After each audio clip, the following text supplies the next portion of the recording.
Hello everyone, it's me again, your promdi student nurse, Jireh, and welcome back to another video. I do hope that you and your family are completely fine and safe as of today. Basically, I just finished my freshman year 2 weeks ago, and I am glad to share with you the essential nursing textbooks that we used, or that I used, for the whole freshman year. And these will help you and guide you all throughout your freshman year in nursing school. So without further ado, let's get started.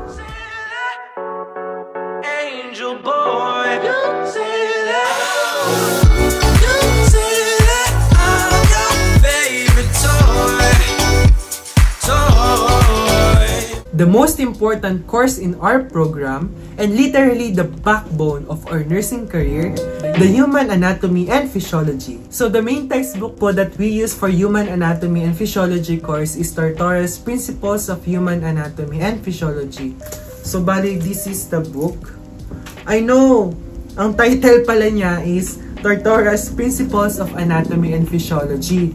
So basically po, this book is our nursing Bible. Pag sa buong first year mo, ito yung hawak-hawak mo simula first day. Hindi naman first day, first week hanggang matapos yung semester. Actually, hindi lang sa first semester nyo magagamit to up until makagraduate tayo. Kasi nga, Human Anatomy and Physiology ang pinaka-backbone ng ating nursing career at yun ang pinaka-importante sa lahat. So what I love about this book is that this book is really rich in context. Tapos yung authors, si Tortora at saka si Derrickson, diniscuss nila yung book in a comprehensive way. So bali yung mga complex information na sobrang hirap intindihin, at least nabigyan naman siya ng justice at na-explain naman ni Tortora at ni Derrickson in a very good way. For me, this book is literally 11 out of 10. Kasi this book literally contains everything that you need for Human Anatomy and Physiology course. Kasi andito na lahat, guys. You'll learn a lot from this book already. And yeah, hindi mo na kailangan ng iba. So, this is our main textbook. Moreover po, aside from Tortora's Human Anatomy and Physiology book, I also used Marieb's Essentials of Human Anatomy and Physiology. So, this is the book. I used this book po, and I had this book already way back in senior high school, and I swear I started to love Human Anatomy and Physiology because of this book. Kasi itong book po na to, parang ito yung highly recommended. It is highly recommended po for entry level for Human Anatomy and Physiology course. Kasi it is very simple and concise. Pag binabasa mo siya, parang kinakausap ko ng libro, it is very laid out po and very easy to follow. Yung kay Marieb, mas student-friendly siya. Basta, kapag binasa mo siya, hindi ka maboboard. Yung book na to po, meron siyang kapares. Meron tong laboratory manual din, pero I don't have it right now kasi nga po, I left it at home. Bali, I use that laboratory manual po kapag ine-evaluate ko yung sarili ko if I really learned dun sa topic or dun sa chapter na binasa ko. Ang kagandahan din po sa book na to, meron siyang concept links. Yung concept links po yung nag-highlight ng links between the anatomy and physiology at saka po sa organ system. Meron din po siyang excellent diagrams and saka context. Kaso, itong book na meron ako, black and white siya kasi special price edition siya, hindi siya yung colored kasi ang mahal ng colored. Mas mahal siya. So, dito tayo sa mas mura kasi ang mahal ng libro. So, yes, this book is essential as well po for freshman students like you, and yes, highly recommended. So, the next book po would fall under Microbiology and Parasitology course. So, bali ang ginamit namin ay ito, Burton's Microbiology for the Health Sciences. What I love about this book is that it really defines the definitions of microorganisms well. Basically, I did not use this book that much po kasi yung professor namin nagbigay na siya ng handouts which is very detailed already. Bali yung handouts po ni ma'am, andun na lahat. Kompleto na siya, hindi mo na kailangan magbasa ng book.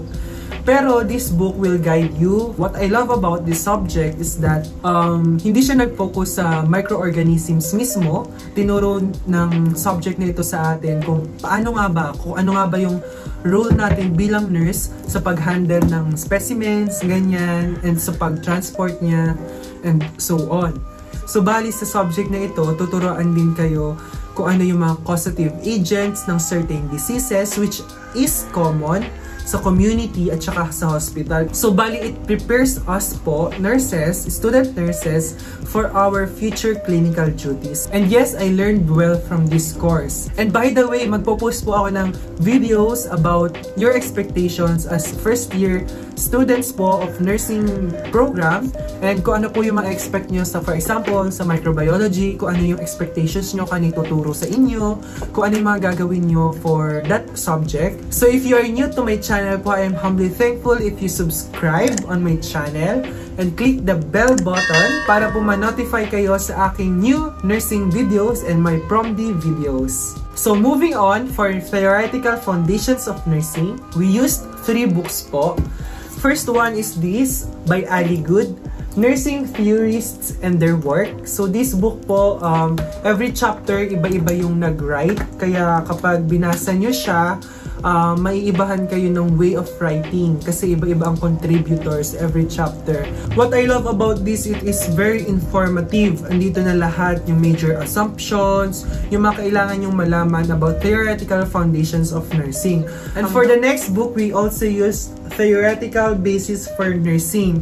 Itong book na to yung madalas kong ginagamit. Actually, ito yung halos na ginamit ko na libro para sa Theoretical Foundations of Nursing kasi nandito na lahat. Bali, itong book na to yung nag-survive sa akin sa Theoretical Foundations of Nursing. Ito yung main book na ginamit ng professor namin sa course na ito. And I love this book so much kasi student-friendly siya. Hindi siya mahirap intindihin. Yes, and I love this book so much. I love this book. So the third book that we use for Theoretical Foundations of Nursing is Theoretical Foundations of Nursing, The Philippine Perspective by Eufemia Octaviano and Carl Balita. So bali yung libro po na yon, meron po siyang additional information about Filipino theorists po na pwedeng i-apply for nursing profession. So that book is also helpful po if you're studying in the Philippines. So those are the books that we used for the first semester. And for the second semester, the books we used are the following. The most important book that we need for our whole nursing career, and this book is literally the second Bible, the second nursing Bible of our nursing career, the Pocket Guide, the Nurse's Pocket Guide, or the Nanda book. We called it Nanda book. This is basically the best book that you will need as a preparation and for clinical duties. So, bali ginamit po namin ito kapag gumagawa na po kami ng nursing care plan. Sobrang hirap.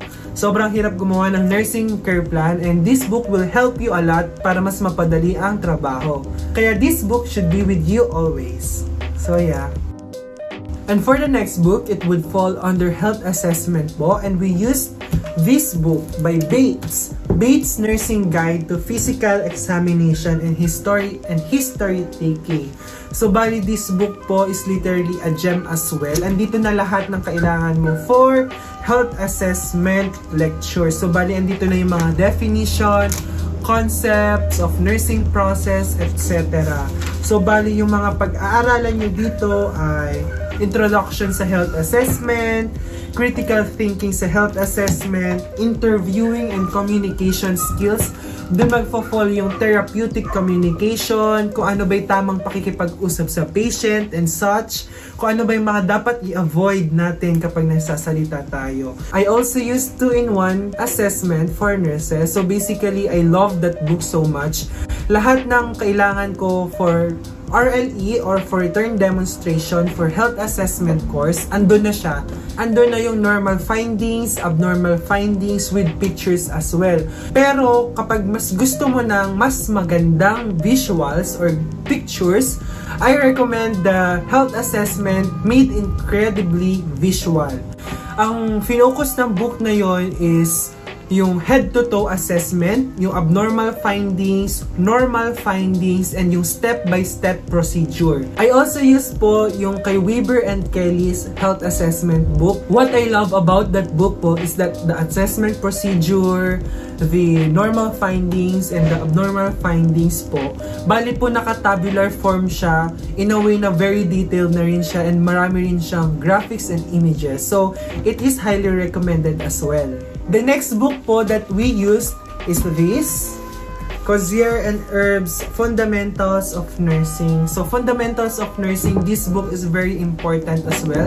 And what I love about this book is that it has a lot of images and it is extremely very detailed from simplest to complex information. Andito na lahat, basically yung nature ng nursing, yung history ng nursing, andito na. So bali ang downside ng book na to, it is twice heavy as Tortoras, and grabe. So basically po, you will learn a lot from this book. Vital signs, pagkuha ng vital signs, yung bandaging, ano pa ba?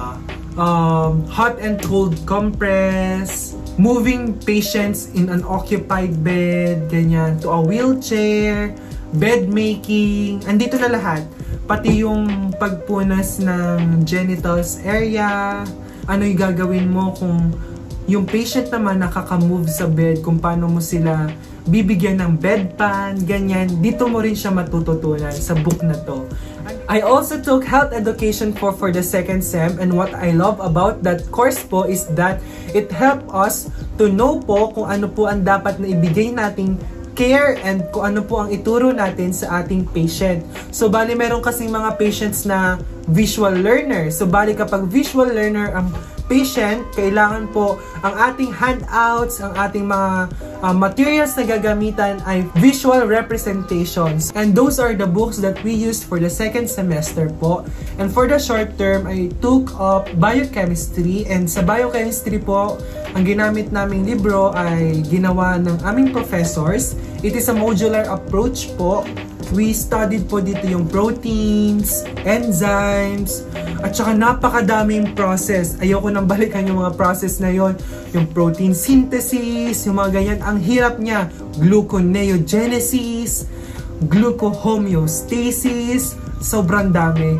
Tsaka yung drug-to-drug interaction, nakakalito siya, ang hirap niya. Pero worth it naman siyang aralin. Pinag-aralan din namin dito yung water balance, lipids, etc. So, bali itong course na to, sobrang hirap niya. For me, mahirap siya. Pero, when you love the course and when you love the nursing program, you will love it.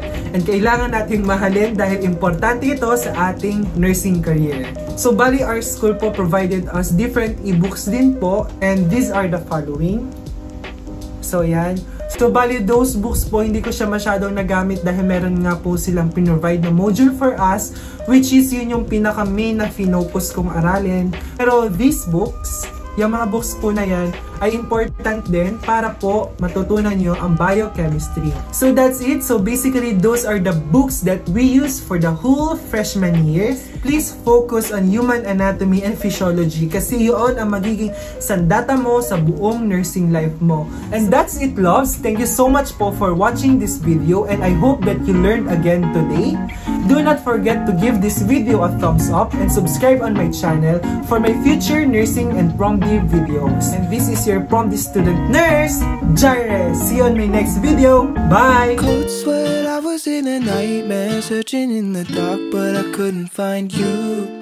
There were footsteps coming down the hallway, but when I turned around, it wasn't you. I was looking at myself, I couldn't see my face, but deep down I knew it was true.